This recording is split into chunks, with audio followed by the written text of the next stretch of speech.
বাড়িতেই একদম দোকানের মতন খাস্তা মুচমুচে সম্পূর্ণ নিরামিষ সিঙ্গারা বানাতে চাইছো, অথচ সিঙ্গারাগুলো খাস্তা মুচমুচে তো হচ্ছেই না, পেটেও যাচ্ছে, পুরো বেরিয়ে যাচ্ছে। যদি এই রকম সমস্যার মধ্যে তোমাদের পড়তে হয় তাহলে সিঙ্গারা বানানোর আগে এই ভিডিওটা একবার দেখে নাও। কারণ আজকে আমি সিঙ্গারা মোড়ার 3 ধরনের পদ্ধতি যেমন তোমাদের সাথে শেয়ার, তেমনি ময়দা মাখার সময় এমন দুটো উপকরণ মেশাবো যাতে করে সিঙ্গারাগুলো ঠান্ডা হয়ে যাওয়ার পরও থাকবে খাস্তা আর মুচমুচে। এই জিনিসটা কিন্তু কেউ বলবে না, ইভেন মিষ্টির দোকানগুলোতেও কিন্তু এই জিনিসটা বলবে না। তাহলে ফ্রেন্ডস, স্কিপ না করে পুরো ভিডিওটা দেখতে থাকো। নমস্কার, বেঙ্গলি পাকশালায় আরও একটা দারুণ স্বাদের রেসিপিতে তোমাদের সকলকে স্বাগত। তো সবার প্রথমে আমরা ময়দাটা মেখে নেব। তো একটা মিক্সিং বোলের মধ্যে আমি নিয়ে নিচ্ছি 2 কাপ ময়দা। এবার ময়দার মধ্যে দিয়ে দিচ্ছি স্বাদ অনুযায়ী নুন, মানে এখানে ওই হাফ চামচ মতো নুন দিলাম। দিয়ে দিচ্ছি হাফ চামচ কালো জিরে, আর দিয়ে দেবো আজওয়াইন দিয়েছি 1/4 টিস্পুন। আজওয়াইনটা ব্যবহার করার আগে অবশ্যই হাতের মধ্যে একটুখানি ক্রাশ করে নিয়ে তারপরে দেবে, তাতে করে ফ্লেভারটা খুব ভালো আসবে। আজওয়াইন দিলে সিঙ্গারাগুলো খেতে কিন্তু বেশ ভালো লাগে, যেহেতু আমরা নিরামিষ সিঙ্গারা বানাচ্ছি তাই। এরপর যেটা মেন উপকরণ সেটা হচ্ছে বেকিং পাউডার। এখানে আমি মোটামুটি 1/4 টিস্পুন পরিমাণে বেকিং পাউডার দিলাম। আর এই বেকিং পাউডারটা দিলে আমাদের সিঙ্গারাগুলো খাস্তা মুচমুচে তো হবেই, সিঙ্গারাগুলো ভাজতেও খুবই কম টাইম লাগবে আর তেলের পরিমাণটাও কম লাগবে। তাই বেকিং পাউডারের কথাটা কিন্তু অনেকেই বলে না, এমনকি মিষ্টির দোকানগুলোও কিন্তু এই কথাটা বলবে না। এই উপকরণটা কিন্তু দিতেই হবে, তাতে করে খাস্তা মুচমুচে থাকবে ঠান্ডা হয়ে যাওয়ার পরও। এরপর আর একটা যে উপকরণ সেটা হচ্ছে ঘি। আমি সাদা তেল আর ঘি মিলিয়ে আমি এখানে 1/4 কাপ পরিমাণে নিয়ে নিলাম, মানে হাফ দিয়েছি সাদা তেল আর হাফ নিয়েছি ঘি। 2 কাপ পরিমাণে নিয়েছিলাম ময়দা, আর তার জন্য 1/4 কাপ পরিমাণে নিয়ে নিলাম সাদা তেল আর ঘি। ঘি দিলে সিঙ্গারাগুলো বেশি খাস্তা হয়, তোমরাও চেষ্টা করবে ঘি দিয়ে ময়ানটা মাখার। অনেকেই কিন্তু সাদা তেল দিয়ে ময়দাটা মাখে, কিন্তু সাদা তেলের সাথে যদি ঘি দিয়ে মাখা হয় তাতে করে টেস্টটাও যেমন সুন্দর আসে, তেমনি ভীষণই খাস্তা হয়। আর ময়ানটা যে খুব ভালোভাবে দেওয়া হয়েছে সেটা কি করে বুঝবে? এইভাবে ময়দাটাকে হাতের মধ্যে নিয়ে মুঠো করবে, যখন দেখবে এটা পুরোপুরি দলা বেঁধে যাচ্ছে তাহলে বুঝবে যে ময়ানটা আমাদের খুব ভালোভাবে দেওয়া হয়েছে। এরপর একদম অল্প অল্প করে জল দিয়ে একটা শক্ত ডো আমরা রেডি করে নেব। একবারে কিন্তু বেশি জল দিয়ে দেবে না, আর ময়দাটা নরম করে মাখলে কিন্তু হবে না। বাড়িতে রুটি পাওয়াটার জন্য ঠিক যেরকম আমরা আটা ময়দা মাখি অতটা নরম করে মাখলে হবে না, এটাকে একটু শক্ত করে মাখতে হবে। ময়দাটা মাখা হয়ে গেছে, আমি একটা ভিজে কাপড় দিয়ে চাপা দিয়ে এটাকে রেখে দেবো আধ ঘন্টা কিন্তু রেস্টে রাখতেই হবে। যদি টাইম খুবই শর্ট থাকে তাহলে কম করে 15 মিনিট তো রাখতেই লাগবে। এরপর আমরা সিঙ্গারা পুর বানানোর জন্য মশলাটা রেডি করে নেব। এখানে একটা ফ্রাই প্যানের মধ্যে প্রথমে 4টে গোটা শুকনো লঙ্কা একটুখানি ড্রাই রোস্ট করে নিয়েছি। তারপর গ্যাসের ফ্লেমটা অফ করে দিয়ে এখানে হাফ চামচ 5 ফোড়ন আমি এই ফ্রাই প্যানের মধ্যে দিয়ে দিলাম।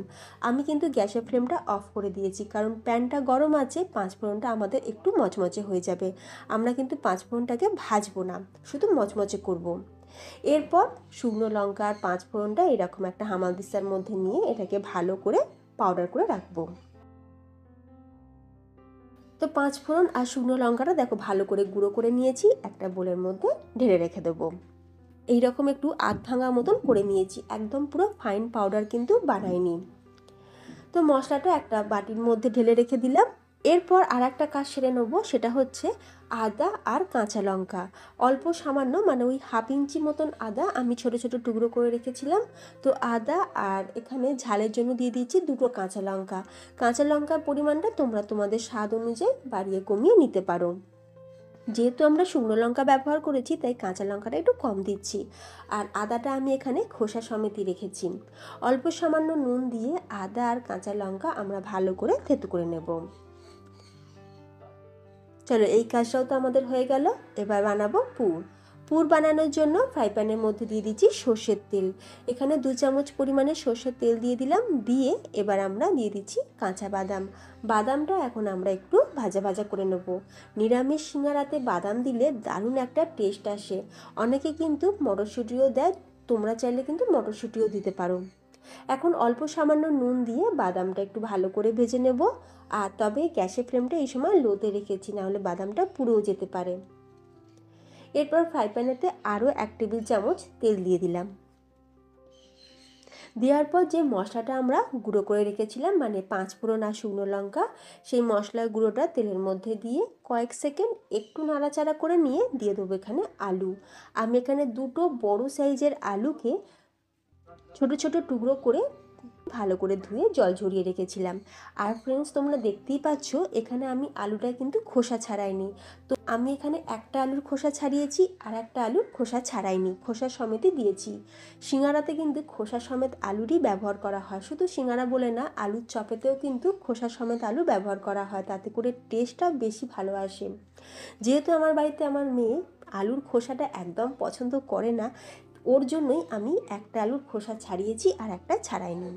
আলুটাকে কিছুক্ষণ একটু ভাজা ভাজা করে নেওয়ার পর দিয়ে দেবো আদা কাঁচা লঙ্কাটা, আর ওর সাথে দিয়ে দিচ্ছি স্বাদ অনুযায়ী নুন আর অল্প সামান্য একটু হলুদ। সব কিছু দিয়ে খুব ভালো করে আলুর সাথে মিক্স করে নেব। সব কিছু খুব ভালো করে মিক্স করে নেওয়ার পর দিয়ে দিচ্ছি এখানে জল, পর্যাপ্ত পরিমাণে জল দিয়ে দিলাম। আলুটা ভাজতে ভাজতেই মোটামুটি 50% মতন নরম হয়ে গেছে। এরপর এখানে উষ্ণ গরম জল দিয়ে দিলাম 1.5 কাপ পরিমাণে। এরপর চাপা দিয়ে আমরা আলুটাকে ভালো করে সিদ্ধ করে নেব। 10 মিনিট পর ঢাকনাটা খুলে দিয়েছি আর আলুটা চেক করে নিচ্ছি, আলু কিন্তু বেশ নরম হয়ে গেছে। আর এই পর্যায়ে আমি দিয়ে দিচ্ছি এখানে ভাজা মশলা। এখানে আমি আগে থাকতেই ধনে, গোটা ধনিয়া, গোটা জিরে, মৌরি আর 2টো তেজপাতা একটু ড্রাই রোস্ট করে গুঁড়ো করে রেখেছিলাম। এই মশলাটা দিলে কিন্তু সিঙ্গারার পুরের টেস্টটা ভীষণ ভালো আসে। আর টেস্টটা আরও বাড়ানোর জন্য এখানে আমি দিয়ে দিচ্ছি ব্ল্যাক সল্ট বা বিট নুন। বিট নুন দিলে দারুণ চটপটা টেস্ট আসে। অল্প সামান্য একটু চিনি দিয়ে দিলাম, যেহেতু নিরামিষ সিঙ্গারার পুর বানাচ্ছি, একটু চিনি দিলে টেস্টটাও ভালো হবে। ভেজে রাখা বাদামটা অ্যাড করে দিলাম আর দিয়ে দিচ্ছি রোস্টেড কাসুরি মেথি।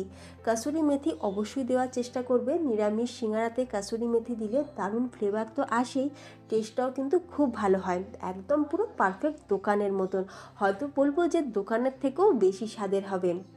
তো পুরটা আমাদের রেডি হয়ে গেছে। এরপর পুরটা পুরোপুরি ঠান্ডা হয়ে গেলে আমরা সিঙ্গারাগুলো বানাবো। অন্যদিকে দেখো সিঙ্গারার ডোটা আমরা ভালো করে আরও একবার মেখে নিলাম। খুব ভালো করে মেখে নেওয়ার পর এইরকম লেচি কেটে নিয়েছি, আর লেচিগুলো তোমরা দেখতেই পাচ্ছ সাইজটা একটু বড় রেখেছি। তারপর একটা লেচি নিয়ে বাকি লেচিগুলো আমরা এরকম ভিজে কাপড়টা দিয়ে চাপা দিয়ে রাখবো। এরপর একটা লেচি ভালো করে ওভাল টাইপের বেলে নিয়েছি, মানে পুরোপুরি কিন্তু গোল করে বেললে হবে না, একটু লম্বা করে বেলতে হবে। মাঝখান থেকে কেটে নিলাম। তারপর এই রকম ঠিক আমি ভিডিওতে যেরকমভাবে দেখাচ্ছি সাইডগুলোতে একটু জল দিয়ে ভালো করে মুড়ে নিয়ে তারপরে পুরটা আমরা ভেতরে দিতে থাকবো। চামচ করে একটু চেপে চেপে দিলাম যাতে নিচ পর্যন্ত পুরটা যায়। এরপর সাইডটাতে আমরা জল লাগিয়ে দেবো। জলটা কিন্তু অবশ্যই লাগাবে, তাহলে সিঙ্গারাগুলো ভাজার সময় পুরটা বেরিয়ে আসবে না, একদম পুরো জয়েন্ট থাকবে। কিভাবে মুড়ছি দেখো ফ্রেন্ডস, তোমরা দেখতে থাকো। প্রথমে মাঝখানটাকে মুড়ে নিলাম, তারপর সাইড থেকে আর একটা সাইডে নিয়ে এসে ভালো করে মুড়ে দিলাম। এই একটা পদ্ধতি। এইভাবে সিঙ্গারাগুলো কিন্তু দোকানে বানানো হয়। এই যে দেখো ফ্রেন্ডস, পুরো একদম সিঙ্গারার মতন শেপ এসেছে।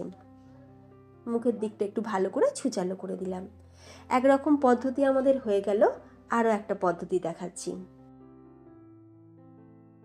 প্রথমে একটু জল লাগিয়ে দেবে, দিয়ে 2টো সাইডকে এইভাবে মুড়ে নেবে আর মুখের দিকটা এরকম একটু ছুঁচলো করে নেবে। তারপর এইরকম বাটির শেপটা হাতের মধ্যে নিয়ে পুরটা ভেতরে দিতে হবে, সাইডগুলোতে ভালো করে জল লাগিয়ে দিতে হবে। এরপর দেখো কিভাবে মুড়ছি। এই মোড়াটা কিন্তু আমার কাছে একদম সিম্পল লাগে, সবথেকে সহজ লাগে। এইভাবেও কিন্তু তোমরা সিঙ্গারাগুলো শেপ দিতে পারো। এই যে দেখো ফ্রেন্ডস, এইভাবে করে নিলাম, এটাও কিন্তু হাতের মধ্যে বসে গেল। মানে এইভাবেও কিন্তু সিঙ্গারাগুলো বানিয়ে নেওয়া যায়। আর একটা পদ্ধতি দেখো, সিঙ্গারার একটা সাইড থেকে আমরা দেখো এইভাবে কাপড় ভাঁজ দেওয়ার মতন একটা ভাঁজ দিয়ে দিলাম। এরপর পুরোটাই ভালো করে চেপে মুড়ে দিলাম। ব্যাস, এই দেখো ফ্রেন্ডস, এটাও একটা দারুণ শেপ, এটাও কিন্তু ভীষণই সহজ। তো 3 রকমের শেপ করে তোমাদের দেখালাম, যেটা তোমাদের সুবিধা হবে তোমরা কিন্তু সেইভাবে বানিয়ে নিতে পারো। একই রকমভাবে সবকটা সিঙ্গারা বানিয়ে আমি তোমাদের দেখাচ্ছি। কয়েকটা প্রথমে বানিয়ে নিয়েছি। আমার চ্যানেলে 97% বন্ধুরা কিন্তু আমার ভিডিও তো দেখে ঠিকই, কিন্তু চ্যানেলটি এখনও সাবস্ক্রাইব করেনি।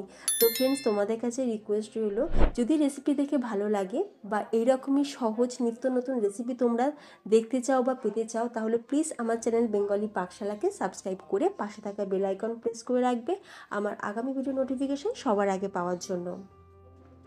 এরপর সিঙ্গারাগুলো বেজে নেব, সেই জন্য কড়াইতে বেশ খানিকটা সর্ষের তেল। আমি সিঙ্গারাগুলো সর্ষের তেলে ফ্রাই করব, তোমরা চাইলে কিন্তু সাদা তেলেও ফ্রাই করতে পারো, তবে সর্ষের তেলে ফ্রাই করলে দারুণ সুন্দর একটা টেস্ট হয়। তো তেলটা কিন্তু খুব বেশি গরম করলে হবে না। আমি সর্ষের তেলটাকে ভালো করে গরম করে নিয়ে তারপর গ্যাসের ফ্লেমটাকে একদম লোতে করে দিয়েছি। মানে তেলটা কিন্তু খুব বেশি গরম থাকলে একদমই হবে না, তেলটা থাকবে হালকা গরম, তার মধ্যে আমরা সিঙ্গারাগুলো দিয়ে দেবো। গরম তেলের মধ্যে যদি সিঙ্গারাগুলো দেওয়া হয় তাহলে সিঙ্গারা কিন্তু কখনোই খাস্তা মুচমুচে হবে না, এটা তোমরা কিন্তু মাথায় রাখবে। সর্ষের তেলে সিঙ্গারাগুলো ভাজি বলে তেলটাকে খুব ভালো করে গরম করে নিয়েছি, যাতে করে সর্ষের তেলে কোনো রকম কাঁচা গন্ধ না থাকে। তোমরা যদি সাদা তেল দিয়ে ভাজো সেক্ষেত্রে তোমরা তেলটাকে হালকা গরম করবে, তারপর সিঙ্গারাগুলো তেলের মধ্যে দিয়ে দেবে। এটা কিন্তু একটা দারুণ ট্রিক্স, তোমরা অবশ্যই এটাকে ফলো করো। তো দেখো, উল্টে পাল্টে খুব ভালো করে সিঙ্গারাগুলোকে আমরা লাল লাল করে ভেজে নিয়েছি। তো সব কটা সিঙ্গারা ভেজে নিয়ে আমি তোমাদের দেখাচ্ছি। তো দেখো ফ্রেন্ডস, কত খাস্তা মুচমুচে হয়েছে, খেতে এতটা অপূর্ব টেস্টি হয়েছিল যে তোমাদের আমি বলে বোঝাতে পারবো না। আমার মেয়ে তো বলছে যে মা, তুমি একদম পারফেক্ট দোকানের থেকেও টেস্টি সিঙ্গারা বানিয়েছো। আর এর আগেও আমি ফুলকপি সিঙ্গারা রেসিপি তোমাদের সাথে শেয়ার করেছিলাম, তবে আমার অনেক বন্ধুদেরই কিন্তু ভীষণ ভালো লেগেছিল। আজকের এই সিঙ্গারা রেসিপিতেও আমি জানি তোমাদের অনেক অনেক ভালোবাসা পাবো, আর আমি সেটাই কিন্তু চাই। তোমাদের একটা লাইক কমেন্ট আমাকে উৎসাহিত করে নতুন কোনো রেসিপি বানানোর জন্য। তাহলে ফ্রেন্ডস, তোমরাও বাড়িতে এইভাবে খুব সহজে খাস্তা মুচমুচে নিরামিষ সিঙ্গারা বানিয়ে নাও, আর বাড়িতে বানালে আমাকে কমেন্টে জানিও তোমাদের কেমন লাগলো। যাওয়ার আগে একটা ছোট্ট রিকোয়েস্ট, যদি রেসিপিটি দেখে ভালো লাগে তাহলে অবশ্যই শেয়ার করে দিও, আর চ্যানেলটি সাবস্ক্রাইব না করা থাকলে চ্যানেলটি সাবস্ক্রাইব করে পাশে থেকো। তাহলে ফ্রেন্ডস, আজ আসি, দেখা হবে নতুন কোনো রেসিপির সাথে। ভালো থাকবে, সুস্থ থাকবে, ধন্যবাদ।